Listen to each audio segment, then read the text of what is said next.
ምን እንደተቆረጠ ማቅ ሰው ነው እኔን መተቸት የሚፈልገው። እኔ ምን እንደተቆረጥኩ አውቃለሁ። ለሀገሬ፣ ለባህሌ፣ ለማንነቴ፣ ለእሴቴ እና ለስራዬ እና ይዤ ለምቆምለት ትልቅ ዓላማ ምን ማለት እንደሆነ አውቃለሁ። በጣም ወድጄው በጣም አምኜበት ነው ይሄንን የፀጉር ቁርጥ ያደረኩት ማለት ነው። ብዙ ሰው እንዳልሽው በየመንገዱ ብዙ አይነት ነገር ሊል ይችላል።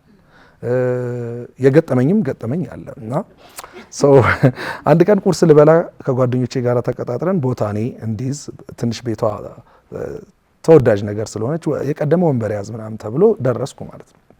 እኔ ቀድም ያለኝ አንድ ሌላ ወጣት ልጅ አጠገብ ያለ፣ ከኔ አጠገብ ግን ትልቅ አዛውንት ሰው ያሉ ሽበጣ ልጣል ያለባቸው ጸጉራቸው በእኔ እድሜ እኩያ የሚሆን አንድ ልጅ አለ። ከዛ ደግሞ ከኔ ትንሽ ከፍ የሚል አብረዋቸው አሉ። ወጣቶች ናቸው እነሱ። ግን ሰውየው በጣም ብዙ ነገር ይላሉ፣ ይተቻሉ። በጣም ልጆቹም ያግዟቸዋል። በቃ እኮ ሊያብዱ ነው ምናምን ሁሉ ጋር ነው የደረሱት።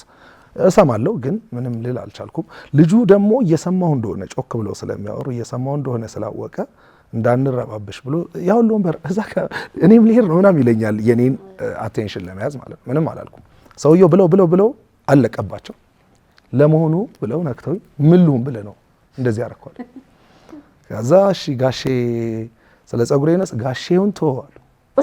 ጋሼውን ተወና አሁን ቀጥታ ለምንድን ነው እንደዚህ ያደረከው ይሉኛል ማለት ነው።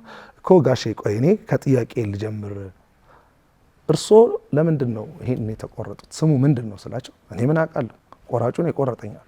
ከዛ ወደ ልጆቹ ዞርኩና ሁለቱንም ልጆች ጠየኳቸው። ሁለቱም የመለሱት አንዱ ክሊንከት ነው አለ። ክሊንከት ምን ማለት ነው? ማን የቆረጠ? ለሀገር፣ ለባህል፣ ለሴት፣ ለማንነት ምንድን ነው?